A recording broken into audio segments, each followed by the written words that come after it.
washed out. I've not eaten properly for days, and drinking water is nowhere to be found.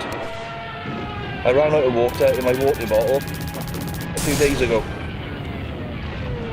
Our battalion went to France with the BEF, or the British Expeditionary Force, as part of the 6th Brigade, 2nd Division. We arrived in Cherbourg on the 24th September 1939. We spent the winter and spring working on defensive line facing neutral Belgium. When Jerry invaded the Low Countries on the 10th of May 1940, our battalion were in training. But we were rushed to the village of Otterberg as reserve to the 6th Brigade.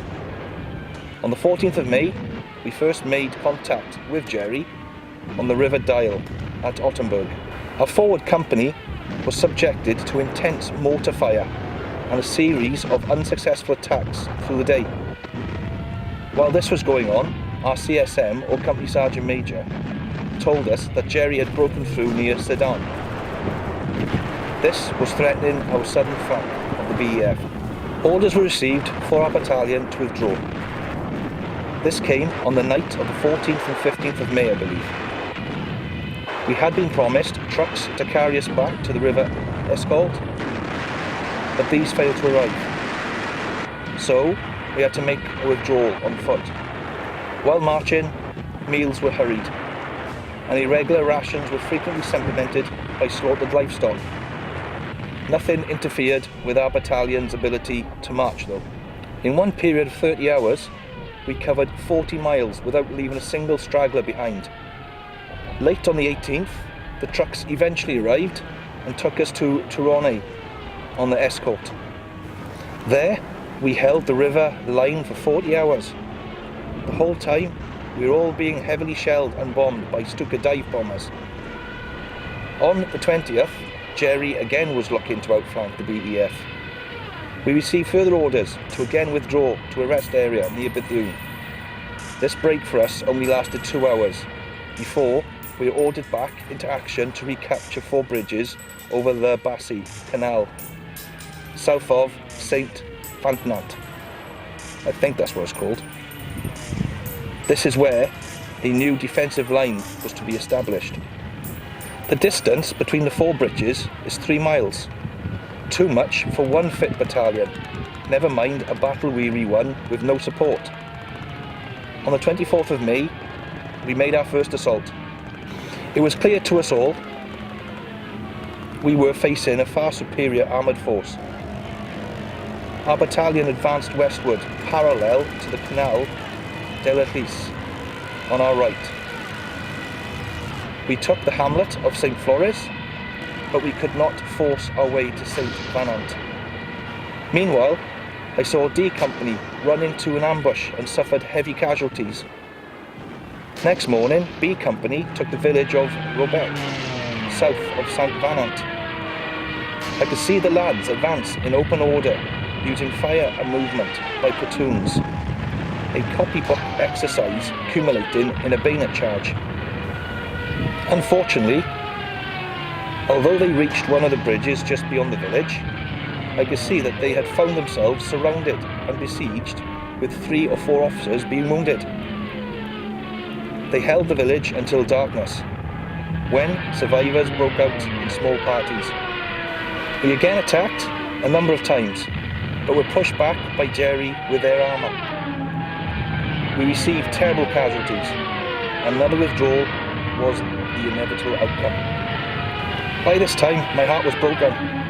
I could not stop myself from feeling as if I wanted to burst into tears. The battalion was by now effectively wiped out. St. Venant and La Bassy is at the southernmost point of the Dunkirk corridor, which is being kept open by a collection of regular and scratch units.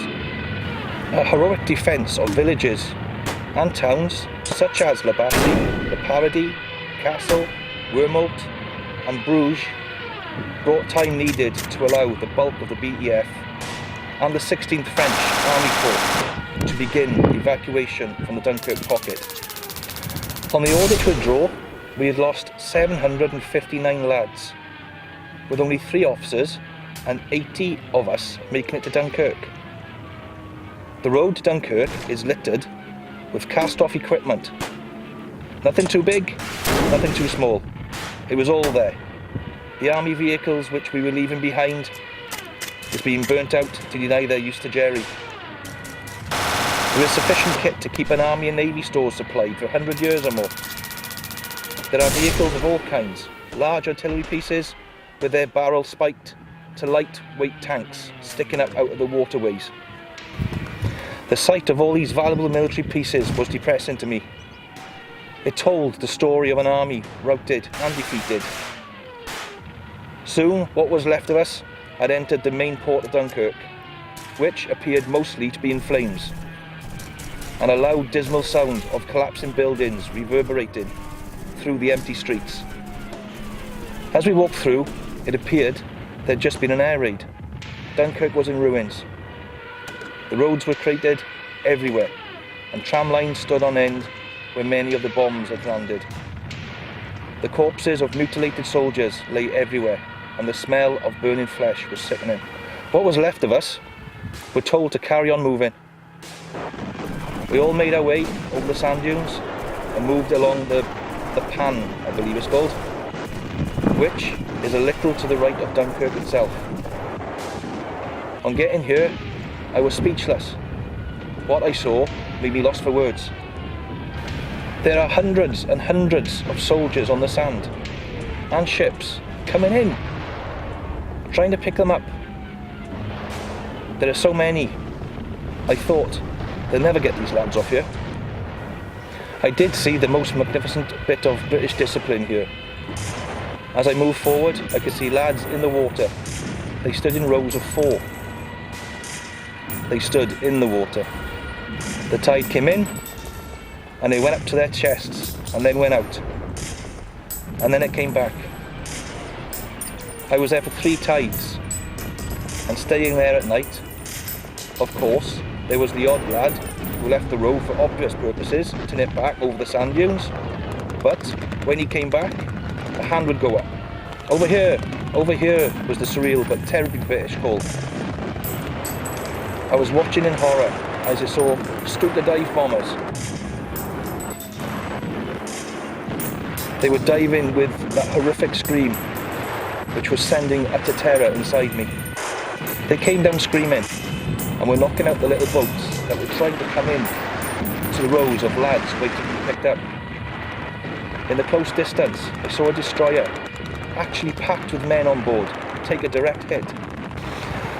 It was upsetting to see it roll over on its side, with explosions and men falling into the water. I could hear screams from them thrashing about the deck. Many of them can't swim, I'm sure. By now, it appeared to be every man for himself. Slowly, we were losing lads to not only the relentless Stuka attacks and machine gun strafing by Messerschmitts, but Jerry was now so sufficiently close that they are shelling the beach. We're getting it always. We have tried already to get in one of the small boats ourselves, but with no joy. Hope has just come over. We're all to move out. He thinks we can try our luck on the ships coming in on the East Mole. Right, move out lads. Oh, come on, Di. Get up, boyo. Don't you want to get home?